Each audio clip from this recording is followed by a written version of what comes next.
Tudo bem com vocês?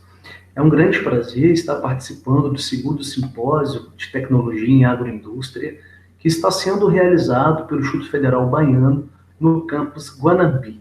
Então, meu muito obrigado aí à comissão organizadora pelo convite.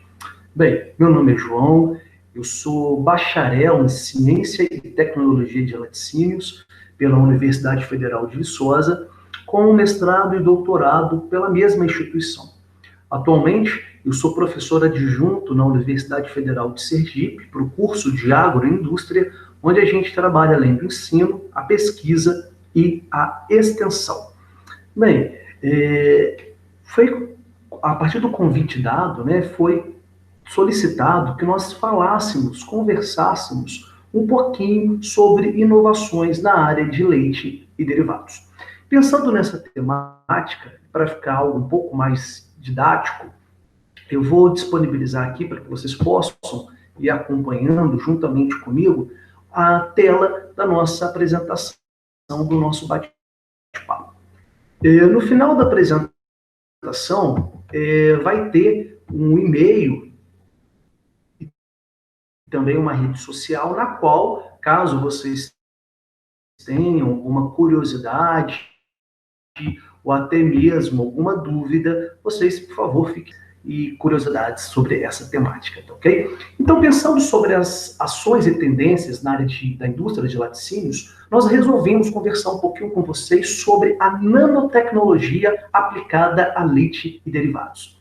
E nesse bate-papo, nós vamos falar um pouquinho sobre algumas definições, algumas aplicações, quais são as principais perspectivas nessa temática, e vamos finalizar com as considerações finais. Bem, como que ela está presente hoje em tantos diferentes meios que nós acessamos, redes sociais, jornais, nanotecnologia avança no agronegócio brasileiro, pesquisadores são premiados por estudo em virologia e nanotecnologia, revestimentos com nanotecnologia para conservar alimentos, mas afinal, o que é essa palavra que a gente está lendo quase que diariamente nos diferentes meios e redes sociais? Quando vocês escutam essa palavra nanotecnologia, o que remete à cabeça de vocês?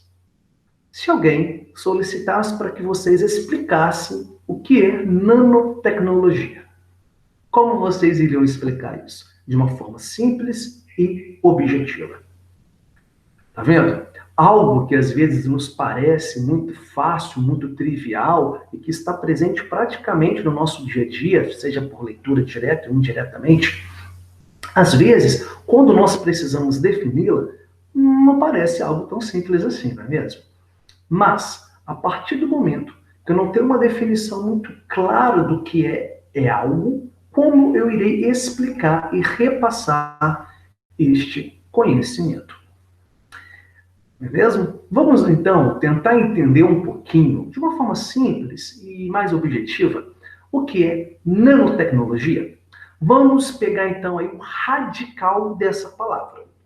Quando a gente fala em nanotecnologia, ela vem de um predicado, que é um radical, que é o nano.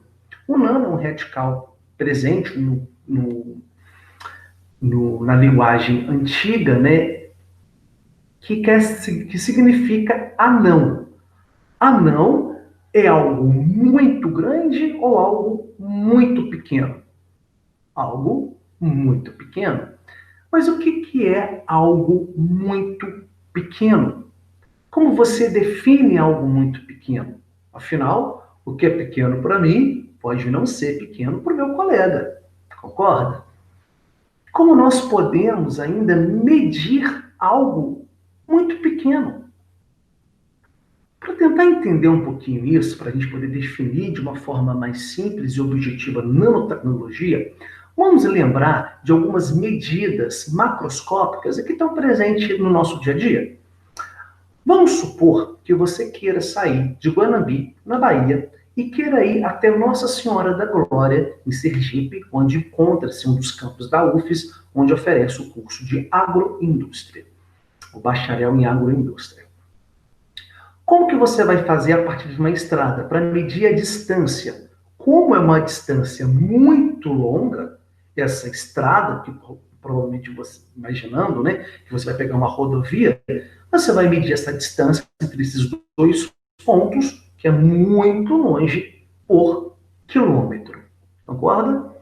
Mas se você quiser medir algo não tão grande, por exemplo, uma árvore, como que eu posso medir uma árvore? Eu posso medir a partir de metros, se ela for muito grande, como nessa figura que nós estamos observando. Mas, João, eu quero medir algo menor que uma árvore, um pássaro. Como eu posso medir um pássaro que é menor? Eu posso medi-lo por centímetros. Ah, mas eu quero medir algo menor que um pássaro, um inseto, como por exemplo uma formiga. Eu posso medir essa formiga a partir do quê? Milímetros. Com uma régua, eu consigo ver quantos milímetros ela tem.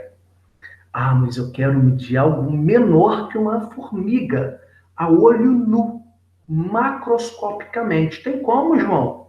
Tem. Vamos pensar em algo? Um cabelo, um fio de cabelo. Um único fio de cabelo que você arranca e você quer medir esta espessura.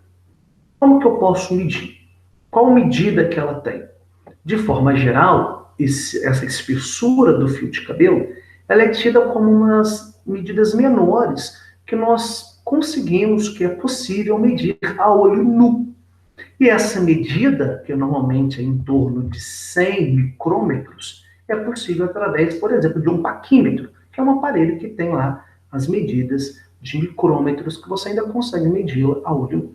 Só para você ter uma ideia, quando eu estou falando de nanoestrutura, que está dentro da nanotecnologia, ela corresponde até 1.000, 10.000 vezes menor que a espessura de um fio de cabelo.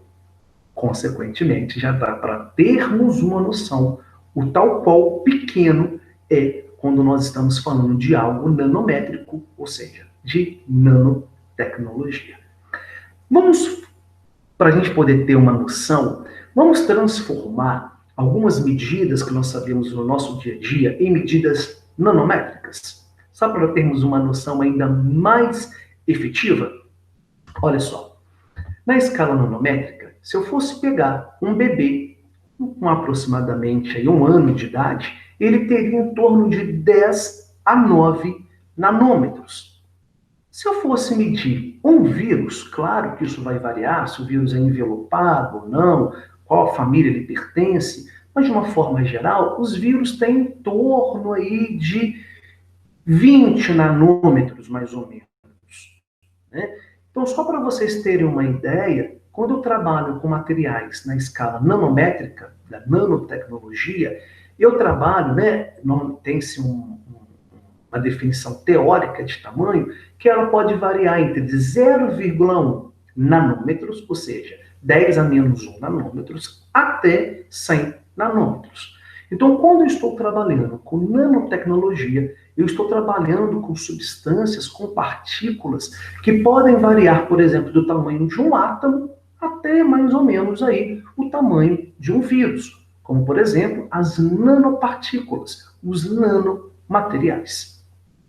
E para ficar algo mais substancial, a gente tem também, a partir do Sistema Internacional de Unidades, né, uma padronização quando você trabalha com nanotecnologia, com os nanomateriais. Então você atribui, né, que 1 nanômetro corresponde, você pode utilizar a sigla matemática 1 nm, que vai corresponder a 10 a menos 9 metros, que é como você pode representar, descrever por extenso, ou, que é o mais usual, encontrarmos a forma matemática de expressão.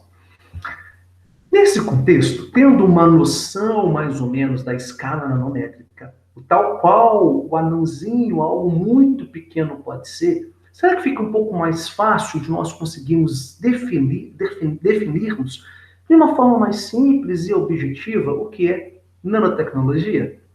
Vamos tentar?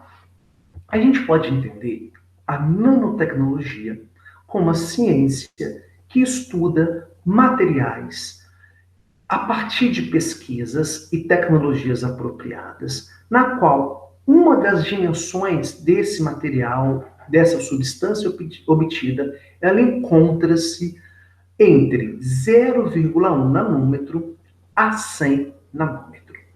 Esse novo tamanho, esse tamanho muito pequeno, favorece que essa nova substância, essa nova partícula, obtenha características e funcionalidades diferentes.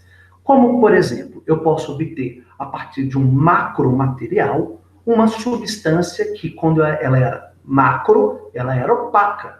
Quando a gente consegue obter ela na forma nanoestruturada, ela passa a ser transparente ou translúcida. Então, tem aí uma diferença de característica física, ok? E até mesmo química. E também de funcionalidade. Ela pode passar essa substância, que antes, por exemplo, era hidrofóbica, ou seja, com pouca afinidade pela água, ela passa a ter uma maior afinidade pela água. De forma geral, essas novas características e essas novas funcionalidades, ela está regida, dentre outras forças e características, devido à grande área superficial que essas novas partículas e esses novos materiais obtêm a partir do processo nanotecnológico. Ok? Ficou claro? Espero que tenha ficado claro para vocês. A gente sabe que a nanotecnologia hoje, ela é utilizada, ela já está presente em diferentes ramos da ciência do nosso dia a dia. Nós temos a nanotecnologia aplicada na área da medicina, na área da farmácia, a partir de nanocompostos, nanomateriais, na área da alimentação, na área da computação e da mecatrônica, a partir de nanosensores, nanochips, tratamento de água, dentre outros segmentos. Entretanto, o nosso bate-papo de hoje, ele vai se restringir a falar alguns exemplos da aplicação da nanotecnologia na área de leite e derivados. Aí você pode estar se perguntando, João, mas com um leque, né, de possibilidades que a nanotecnologia nos dá, por que focar principalmente na área de leite e derivado? Primeiramente, pela questão nutricional. Nós sabemos que o leite, ele é um composto, apesar de ser formado majoritariamente por água, ele possui na sua composição uma grande quantidade de aminoácidos essenciais, o que faz com que ele tenha uma ação biológica no organismo humano excelente. Além disso, ele possui vitaminas, minerais e até mesmo alguns ácidos graxos saturados, insaturados, poliinsaturados principalmente, de grande importância na saúde humana, devido às suas características de oxidação, antioxidação e até mesmo na formação de alguns ossos e dentes, como no caso dos minerais, o cálcio. Entretanto, o leite, ele, por ser rico, né, em proteínas, minerais, em vitaminas, ele faz, de uma alta atividade de água, ele tende a favorecer uma rápida deterioração. Essa deterioração pode ser ocasionada tanto por agentes microbianos, como as bactérias, até mesmo fungos filamentosos, ou por deteriorações também não microbianas, como as enzimáticas e as não enzimáticas, que acabam diminuindo a vida de prateleira do leite. E essa diminuição da vida de prateleira não é interessante nem para o consumidor e nem para a indústria. Do ponto de vista econômico, o leite é um importante produto para a balança comercial. Nós sabemos que o Brasil está entre os 5 maiores produtores mundiais de leite, fazendo com que essa matriz alimentícia represente uma grande importância na economia para milhares de famílias do nosso país.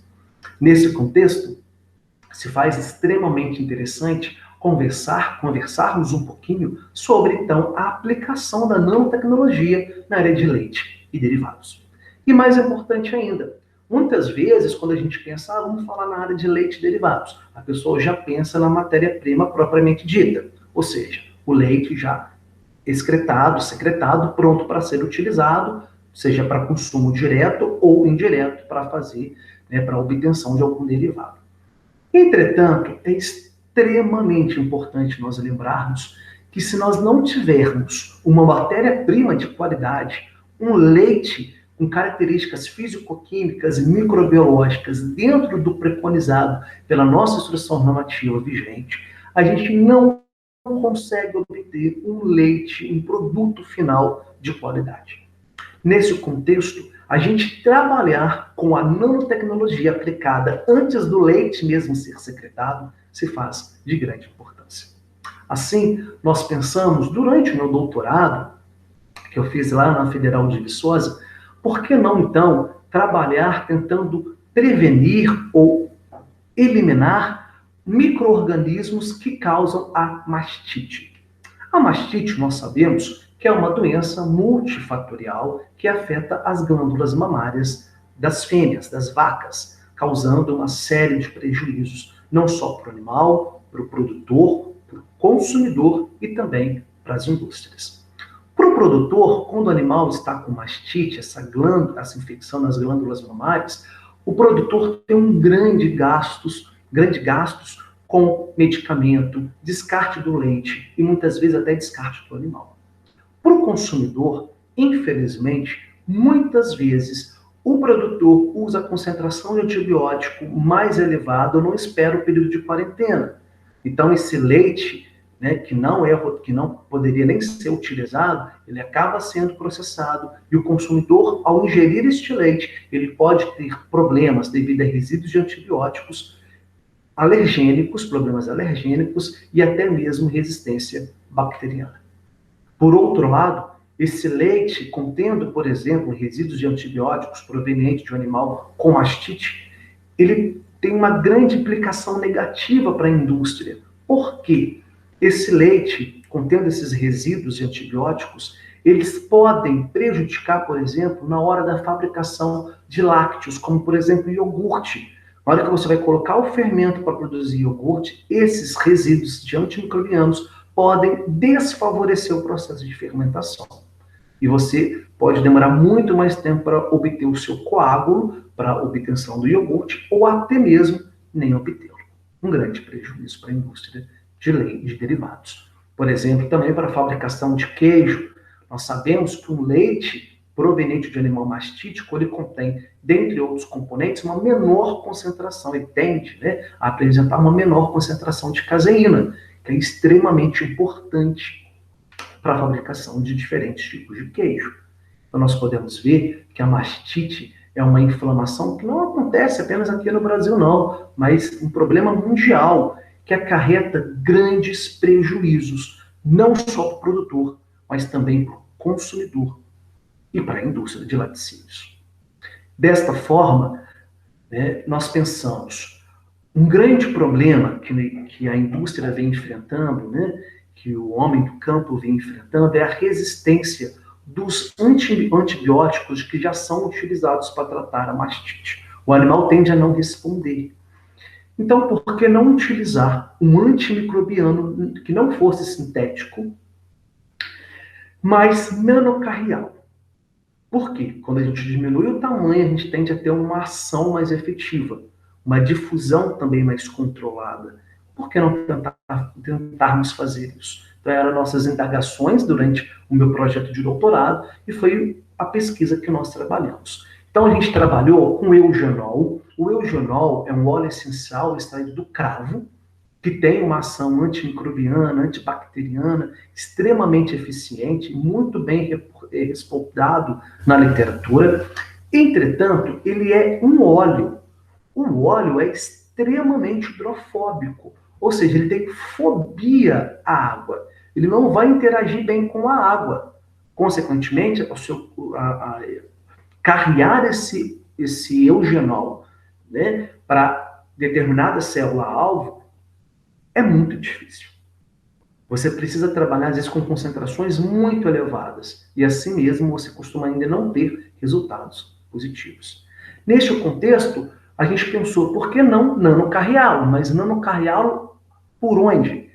Por que não utilizar uma proteína já do próprio leite? Então, nós trabalhamos com uma estrutura nanocarreadora, a própria proteína extraída do leite. que é a BSA, albumina do soro bovino. Importante a gente ressaltar que tanto a proteína, tanto o eugenol, nós não extraímos, nós obtivemos ele já de forma comercial, ok? E por que a BSA? A BSA é uma proteína, e essa proteína, obtida a partir do leite, no nosso caso, né, que é do soro bovino, ela possui no seu interior sítios que nós chamamos de sítios hidrofóbicos. É o que está destacado aí para vocês. Esses sítios hidrofóbicos, eles tendem a favorecer a interação, ou seja, que partículas que também são hidrofóbicas possam o quê? Interagir lá dentro delas, no seu interior, e depois elas possam ser o quê? Difundidas até a célula-alvo. Então, por que não trabalhar com a BSA como um nanocorredor do eugenol? Para o quê? Para inativar, isolar os bacterianos causadores da mastite. No nosso caso, nós trabalhamos com dois isolados, E. coli e Staphylococcus aureus. A E. coli representando o isolado mastítico de origem ambiental e Staphylococcus aureus representando uma bactéria mastítica, no nosso caso, mas de origem infecciosa. Ok? E a partir de várias simulações, de vários testes, nós conseguimos obter uma formulação. E nós trabalhamos com 3 diferentes pHs, que foram os pHs 3,5, 5 e 7. Foi possível observar, a partir da análise do tamanho dessa partícula, um aparelho que chamava zeta, o tamanho dessa partícula. Então, independente do pH estudado, foi possível observarmos que, tanto no pH 3,5, 5 e 7, nós conseguimos obter uma nanoestrutura que não passaram de 12 nanômetros. Então, estruturas muito pequenas. É possível observarmos aí, por exemplo, quando trabalhamos com 3,5, tanto a proteína sozinha que está em cinza, como a proteína carreando o eugenol, elas tiveram um tamanho um pouco maior quando a gente compara com o pH 5 e 7. Por que isso? A BSA sozinha é uma proteína tridimensional, terciária, né? Então ela está no pH próximo à neutralidade, ou seja, 6,8 até o 7, ela está numa estrutura fechada. Entretanto, quando ela é exposta a um pH muito alto ou muito baixo, como por exemplo 3,5, a sua estrutura tende a abrir, a ficar menos envelopada, menos fechada. Consequentemente, isso pode ter favorecido que ela tenha tido um aumento de tamanho quando a gente compara com os outros pHs. Mas, a partir dessa análise, foi possível verificar que nós foi possível conseguir adquirir, obter uma nanoestrutura, ou seja, uma proteína obtida do leite carreando uma estrutura antimicrobiana, que era o eugenol. Para testarmos, né, se ela tinha uma ação antimicrobiana, nós testamos então 2 isolados, como nós falamos anteriormente, que foi Staphylococcus aureus e E. coli. Nessa fotomicrografia, que nós fizemos o tratamento então da E. coli, que é o que? Um isolado mastítico nesse caso, que pode causar a mastite ambiental. Na primeira fotomicrografia em a partir da microscopia eletrônica de varredura, nós vemos o que? A E. coli, né, a exposição, sem nenhuma exposição de eugenol ou BSA ou eugenol não carreado em BSA. Então a gente pode ver que a membrana dele está completamente intacta. Nas figuras B, C e D, nós temos as exposições da E. coli apenas ao eugenol, mas o eugenol não estava nanocarreado.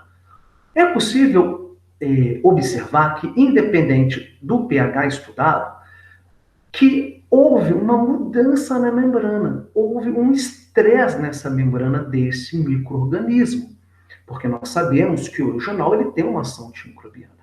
Entretanto, quando nós comparamos com as figuras E, F e G, onde o eugenol estava nanoestruturado, ou seja, onde nós tínhamos eugenol nanocarreado, as lesões na membrana, a partir da microscopia eletrônica de varredura, foram muito maiores. O estresse ocasionado pelo eugenol nanocarreado foi bem mais efetivo do que o eugenol apenas na sua forma sem estar nanocarreado. A mesma ideia, as mesmas respostas nós tivemos também com os isolados de Staphylococcus aureus, que representavam para nós um isolado mastítico de origem contagiosa. Em A, nós temos a estrutura do Staphylococcus aureus completamente intacta, porque ela não sofreu nenhum tratamento. Nas fotomicrografias em A, B e C, nós temos esses isolados de Staphylococcus aureus expostos apenas a eugenol. Nós vemos também que há uma mudança na membrana. Entretanto, em E, F e G, nós temos um estresse na membrana muito maior, uma desconfiguração na membrana enorme, o que favoreceu a inativação deste micro-organismo, tanto um gram positivo quanto um gram negativo. É importante destacar que A e E são pH 3,5, B e F pH 5 e C e G pH 7. Para tentar visualizarmos, né, como que esse eugenol poderia estar interagindo dentro da proteína, nós realizamos um DOC molecular, que é um modelo matemático. A partir desse modelo, independente do pH estudado, foi possível inferir que a interação entre o eugenol e essa proteína foi termodinamicamente favorável. E a gente encontrou respaldo nesse DOC molecular a partir dos resultados microbiológicos. Este estudo mostra para nós, é claro que ele tem outros resultados, mas devido a uma questão de tempo e também para tentarmos ser um pouco mais objetivo, a gente trouxe apenas uma parte dos resultados obtidos. Mas a partir desse estudo foi possível analisar e verificar que o eugenol nanocarreado ele teve a sua ação favorecida. Provavelmente, porque quando ele está nanocarreado, você tem um aumento da área superficial e o eugenol, que é extremamente hidrofóbico, provavelmente conseguiu ter uma interação maior e melhor no meio aquoso, favorecendo possivelmente a inativação dos isolados estudados. Dessa forma, o estudo que nós trouxemos aqui agora evidencia para nós que o eugenol nanocarreado pode ser utilizado como uma ferramenta viável para inativar, para prevenir mastite, tanto contagiosa quanto infecciosa, tanto em bactérias gram-negativas como em bactérias gram-positivas. Então, isso traz um grande respaldo para nós, porque a partir do momento que você tem animais bem tratados, você tem uma qualidade melhor do seu produto final. Um outro estudo que nós temos aqui foi uma nanoencapsulação de um carotenoide que foi isolado de um tipo de família de melão. Por quê? Os carotenoides, eles possuem uma coloração amarelada, meio alaranjada, né? E é um corante, então, natural. Esse corante natural, por exemplo, ele pode vir a substituir corantes artificiais, né, que são muito utilizados na indústria de lácteos, como, por exemplo, iogurtes. Entretanto, esses corantes artificiais, alguns estudos têm mostrado para nós que eles têm uma tendência a causar sérios problemas alergênicos e até mesmo alguns tipos de câncer. Então, dentre outras respostas que esse estudo tentou trazer para nós foi, será que corante natural, quando ele é nanocarreado, ele pode ser uma alternativa viável para ser utilizado na indústria de laticínios? E por que a gente não pode utilizar o corante natural adicionando, sem ser nanoestruturado, no produto lácteo, como, por exemplo, o iogurte? De forma geral, os corantes naturais, eles apresentam uma instabilidade muito grande. Eles tendem a interagir com a luz, com a temperatura, então eles vão perdendo a cor muito rápida, que é um dos grandes entraves para a sua utilização na indústria de alimentos. Entretanto, inúmeros outros estudos têm mostrado, quando a gente trabalha com esses corantes naturais, nanocarreados, a estrutura do nanocarreador tende a proteger esses corantes, fazendo com que eles consigam ficar mais viáveis durante a sua vida de prateleira. Será que isso iria acontecer para este estudo? Bem, os autores observaram, a partir dos dados, que eles estudaram, na verdade, 3 tipos de nanoestrutura. Eles colocaram 2 estruturas também para nanocarrear esse extrato extraído, esse carotenoide extraído do melão, em 2 proteínas de leite e uma proteína de uma gelatina de origem suína. Independente do tipo de nanocarreador, eles conseguiram observar que a nanoestrutura era realmente uma nanoestrutura, porque ela estava entre 0,1 a 100 nanômetros. Na primeira e na segunda, que foram utilizados como nanocarreador proteínas de leite, eles obtiveram um tamanho que variaram entre 50 nanômetros a 72 nanômetros. E na última, eles obtiveram um tamanho em torno de 53,3 nanômetros de tamanho. Quando eles realizaram um outro teste, desculpa que eu passei aqui, para poder verificar a solubilidade desse composto nanocarreado ou em extrato bruto, por quê? O carotenoide, assim como nós falamos lá anteriormente sobre o eugenol, ele é muito hidrofóbico. Ele não tem uma boa interação com a água. E o iogurte, que foi o caso desse estudo, ele tem uma alta concentração de água. Um dos seus principais componentes é água, assim como o leite. Então, se você não tiver uma boa dispersão da substância, ela vai tender o quê? A formar pequenos pontos coloridos. O corante vai tender a concentrar e não ficar difuso de forma homogênea. Então, os primeiros estudos que eles fizeram, dentre outros resultados, foi estudar essa solubilidade. E eles observaram que quando eles obtiveram que está em cinza, né, a maior solubilidade desse carotenoide foi quando eles utilizaram como nanocarreador a proteína suína, a gelatina suína.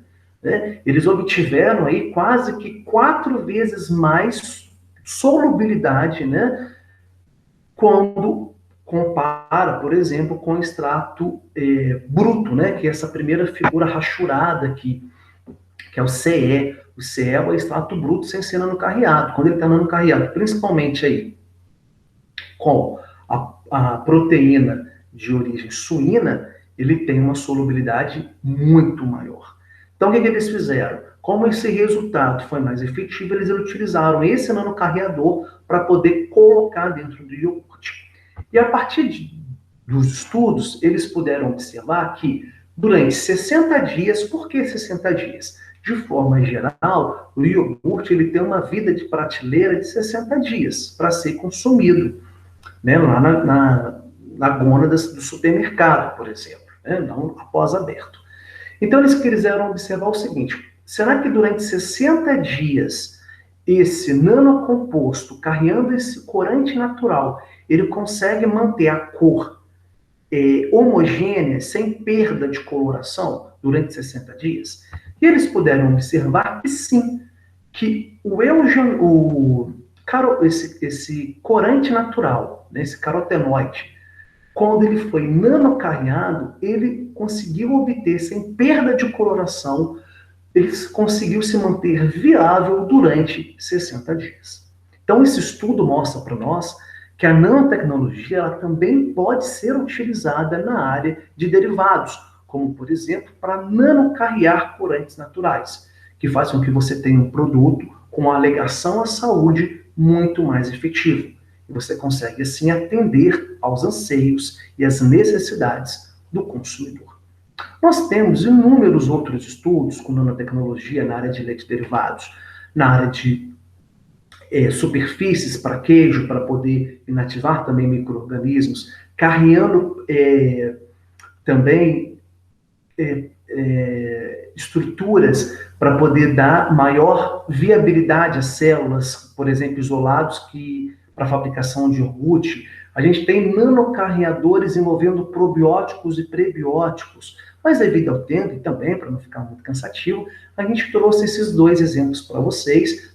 Um exemplo acoplado, né? O leite antes dele ser secretado e após um produto do leite. Entretanto, a gente tem algumas lacunas no uso da nanotecnologia, principalmente na área de leite e derivados, mas também em alimentos como um todo. Observem esse estudo aí de 2015. Né? Eles perguntaram aos entrevistadores qual que era os possíveis benefícios e riscos do uso da nanotecnologia. Eles puderam observar que 59% dos entrevistados não souberam responder. Eles não souberam opinar se a nanotecnologia tinha algum benefício ou algum risco para a sua saúde ou para o seu bem-estar. Isso mostra para nós um dos grandes gargalos e um dos grandes desafios que nós temos em relação à nanotecnologia. Ela precisa ser difundida até os diferentes segmentos da população. Porque uma vez que as pessoas entendem dos seus possíveis benefícios e riscos, fica mais fácil daquele consumidor adquirir o seu produto. Uma das limitações e gargalos também, ele diz respeito às regulamentações. Nós não temos, até ao presente momento, aqui no Brasil e em vários outros países, uma legislação falando sobre o uso de nanotecnologia em alimentos, apesar dela já estar presente. Né? Qual o tipo de nanomaterial que eu posso utilizar? Qual a concentração que eu posso utilizar? Qual seria o tamanho ideal dessas estruturas? Nós não temos, então, uma regulamentação que fala que é um alimento obtido a partir de nanotecnologia e que não é um alimento desse segmento. Nós não temos ainda, até a presente data, uma regulamentação. Um outro quesito em relação à sua toxicidade. É muito difícil nós estudarmos a biodisponibilidade dos nanomateriais, principalmente dentro do organismo humano. Será que aquela estrutura de tamanho nanométrico, ela pode ser capaz de migrar, por exemplo, para um outro órgão, né, rins, fígado, e causar algum malefício, algum efeito colateral a curto, médio, longo prazo? São grandes desafios que nós temos ainda para serem respondidos. E as questões também ambientais. Esses nanomateriais, uma vez, por exemplo, expostos ao meio ambiente, como seria o seu tratamento? Como seria a sua reciclagem? Isso seria possível? Como? São grandes desafios que nós temos ainda pela frente.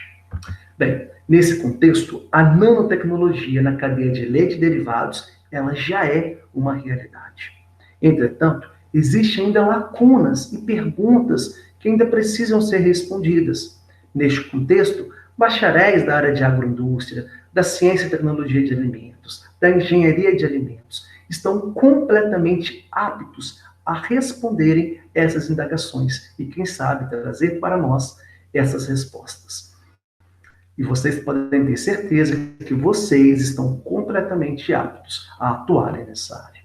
Bem, eu agradeço a atenção de vocês, eu vou deixar aí disponível a minha rede social e também o meu e-mail, caso vocês tenham tido alguma dúvida ou até mesmo alguma curiosidade, fiquem à vontade para perguntar, para questionar, a gente vai estar aqui e vai tentar. E no mais, eu agradeço a todos e foi um grande prazer estar participando desse evento. Um grande abraço a todos.